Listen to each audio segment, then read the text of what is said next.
로미오와 줄리엣은 청춘의 정열과 아름다운 서정이 돋보이는 윌리엄 셰익스피어의 순수 연애 비극의 걸작입니다. 주인공들의 운명적인 만남과 사랑, 불운한 우연의 연속으로 극의 효과를 더해주고 아름다운 대사로 더욱 슬픈 여운을 만들어줍니다. 아름다운 베로나의 가문을 자랑하는 두 집안이 해묵은 원한으로 싸움을 일으킵니다. 적대시하는 두 집의 숙명적인 운명에서 로미오와 줄리엣은 사랑에 빠집니다. 하지만 두 사람의 사랑은 두 집안의 원한으로 인해 죽음을 맞이합니다. 중세 여성으로서 부모의 명령을 어기고 사랑의 진실을 선택한 줄리엣은 르네상스 시기의 새 인간상으로 그려지고 있습니다. 로미오와 줄리엣 작품 속으로 떠나보겠습니다. 이탈리아 베로나 공국 이곳의 명성 높은 귀족과 몬테규 가문과 캐플릭 가문은 서로 원수지간입니다. 두 가문 모두 권세가 있는 도시 귀족 집안이라 이들 집안에 고용된 하인들도 서로 길거리에서 보면 으르렁대기 일쑤였습니다. 두 집안의 하인들끼리 벌인 싸움이 두 가문의 귀족 청년 벤볼리오와 티볼트의 싸움으로 번지고 시민들의 집단 싸움으로 커지고 맙니다. 이 모습을 보다 못한 베로나 영주 에스칼로스 대공이 싸움 현장에 행차하여 두 집안이 한 번만 더 소란을 벌이면 엄벌을 내리겠다고 엄명을 합니다. 몬테규가의 아들 로미오 몬테규는 케플러 가문의 로잘리를 연모하고 있었습니다. 하지만 그녀는 사랑하지 않기로 맹세했기에 로미오는 이루어질 수 없는 사랑으로 절망에 빠져 있었습니다. 로미오의 아버지는 방 안에 틀어박혀 폐인이 된 아들이 걱정되어 조카 벤볼리오를 시켜 아들이 왜 방 안에 틀어박혀 있는지 알아보게 합니다. 벤볼리오는 로미오가 상사병에 걸렸다는 것을 알아내고 다른 아름다운 여인들을 보고 로잘린을 잊어버릴 것을 권유합니다. 처음에 로미오는 로잘린보다 아름다운 여인은 있을 수 없다며 거절하다가 로잘린이 캐플렉 가문의 무도회에 참석한다는 소식을 듣고 그 제안을 받아들입니다. 로미오는 사촌 벤볼리오와 친구 모키쇼와 함께 캐플렉 가문의 무도회에 몰래 숨어 들어갑니다. 그곳에서 캐플렉 가문의 외동딸 줄리엣을 보고 첫눈에 반하고 줄리엣도 로미오에게 첫눈에 반합니다. 그날 밤 로미오는 담장을 넘어 캐플렉가의 저택에 몰래 숨어들어 발코니에서 사랑을 속삭인 뒤 서로 결혼할 것을 약속합니다.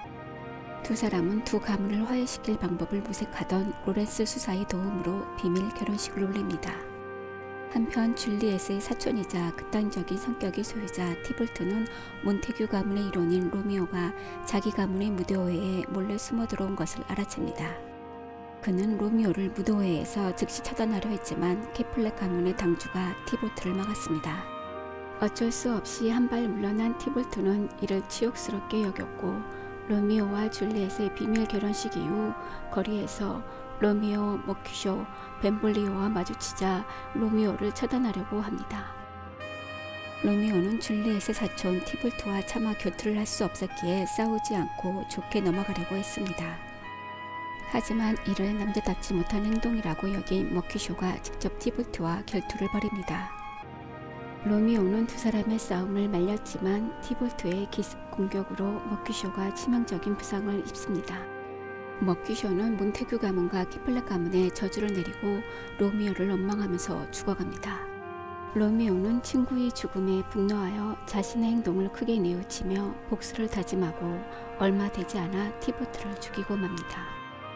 세대를 걸쳐 지속되는 두 가문의 갈등을 한탄하며 에스칼로스 대공은 그 전날 도시 내에서 싸움을 일으킨 모든 사람들을 사형에 처하겠다고 선언합니다.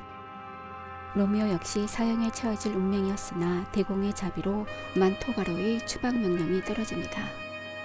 그 소식을 전해 들은 로렌스 신부는 로미오에게 그가 죽음의 위기에서 벗어나게 되었다고 알리지만 로미오는 줄리엣이 있는 베로나를 떠난다는 것은 죽음보다 못한 고문이라며 비통해합니다. 자비로운 영주의 결정에 감사해야 한다고 생각한 로렌스 신부는 로미오의 철없는 태도를 꾸짖습니다. 로렌스 신부는 로미오가 만토바에 있는 동안 베로나의 모두에게 두 연인이 비밀 결혼을 했다는 사실을 알려 두 가문을 화해시킨 뒤 영주에게 탄원하여 로미오가 사면령을 받게 하려는 계획을 세웁니다.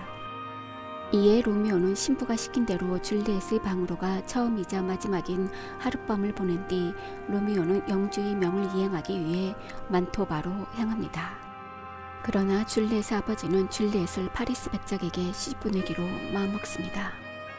아버지의 명령을 들은 줄리엣은 완강히 저항하나 줄리엣의 부모는 이를 불효녀의 투정으로 치부합니다. 설상가상으로 로미오와 줄리엣의 사랑을 지지했던 줄리엣의 유모도 로미오가 추방된 지금은 파리스 백작과 결혼하는 것이 낫다고 조언합니다. 로렌스 신부는 계획이 틀어진 것을 느끼며 마신 이를 일정 시간 가사 상태로 만드는 비약을 준비하고 두 번째 계획을 세웁니다. 로렌스 신부는 줄리엣과 파리스의 결혼식이 이루어지기 전 줄리엣에게 비약을 마시게 하고 가족들이 그녀가 죽었다고 착각해 그녀를 무덤에 안치하면 그 사이 로렌스 신부가 쓴 계획을 편지로 전달받은 로미오가 줄리엣의 무덤으로 들어가 그녀를 데리고 만토바로 달아난다는 계획이었습니다. 줄리엣은 망설임 없이 로렌스 신부의 제안을 받아들여 파리스 백작과의 결혼을 받아들이겠다고 아버지에게 전합니다. 아버지는 대만족하여 결혼식 날짜를 당겨 혼사를 서두르고 계획이 틀어지는 느낌을 받은 로렌스 신부는 불안해지기 시작합니다. 한편 로렌스 신부의 편지를 로미오에게 전달하기 위해 만토바로 향한 존 수사는 편지 전달에 실패합니다. 당시 만토바 주변에 전염병이 퍼져 환자가 나온 집에 머물렀던 존 수사는 격리되어 만토바로 갈 수 없었던 것이었습니다. 빈손으로 돌아온 존 수사에게 자초지종을 들은 로렌스 신부는 일이 틀어지고 있음을 자각하고 줄리엣이 갇혀있을 무덤으로 향합니다.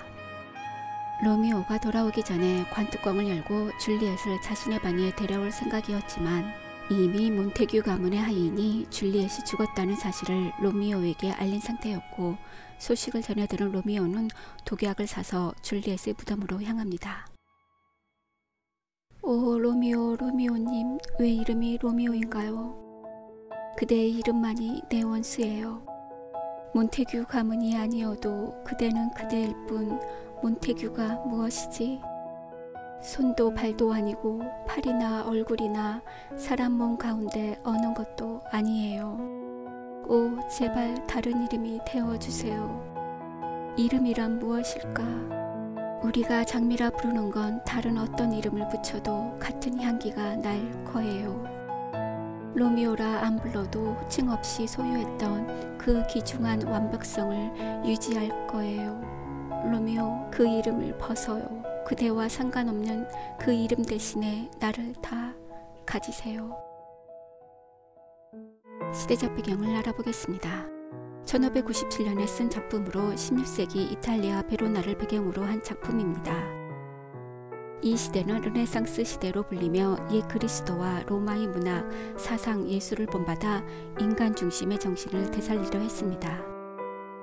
이탈리아는 이 시기에 여러 도시 국가로 나뉘어 있었으며 베로나는 이 중 하나였습니다. 16세기 이탈리아는 이전의 중세시대와 달리 사상적 자유와 개인의 자유를 중시했습니다. 이러한 분위기는 작품에서도 나타나 가문 간의 전쟁 대신 인간의 사랑을 중요시하는 내용으로 표현되었습니다. 로미오와 줄리엣의 작품이 당시 정치적 혼란, 문화적 발전, 사회적 위기에 대한 부분들의 시대적 배경을 나타내고 있습니다. 작가에 대해서 알아보겠습니다. 1564년 아버지 존과 어머니 메리와의 사이에서 태어났습니다. 아버지는 부유한 상인으로 중산계급에 속해 있었기 때문에 윌리엄 세익스피어는 풍족한 소년 시절을 보냈습니다. 14살이 될 때까지 특수층 자제들만 입학한 문법학교를 다녔습니다. 18살인 1582년 가산이 급격히 기울어져 1585년과 1587년 고향을 떠나 런던으로 갑니다. 런던으로 이주해 본격 작품 활동을 시작하여 인력, 명성을 얻었습니다. 로미오와 줄리엣, 햄릿처럼 인간 내면을 통찰한 걸작을 남겼으며 그 이 곡은 인류의 고전으로 남아 수백 년이 지난 지금도 널리 익히고 있습니다. 대표적 작품으로는 말괄량이 길들이기, 한여름밤의 꿈, 로미오와 줄리엣, 베니스의 상인, 뜻대로 하세요, 시비아, 햄릿, 오셀로, 리어왕, 맥베스, 겨울 이야기, 폭풍 등이 있습니다. 오늘의 생각해볼 문제입니다. 세익스피어 4대 비극에는 햄릿, 오셀로, 맥베스, 리어왕이 있습니다. 5대 희극으로는 한여름밤의 꿈, 시비아, 베니스의 상인, 말괄량이 길들이기, 뜻대로 하세요가 있습니다. 셰익스피어의 가장 유명한 작품인 로미오와 줄리엣의 슬픈 사랑 이야기가 왜 4대 비극에 들어가지 않는다고 생각하나요? 두 번째, 로미오와 줄리엣은 남녀 주인공의 정열도 특이하고 비극의 진행 또한 맹렬합니다. 원작에서 사건은 9개월 사이에 사건이 벌어지게 되지만 셰익스피어는 그것을 단 5일로 단축시키고 특정한 날짜를 지정하여 현실감을 느끼게 합니다. 셰익스피어가 이처럼 단축과 특정한 날짜를 지정한 까닭은 무엇이라고 생각하나요? 세 번째, 이 극은 단순 소박한 운명적 비극입니다.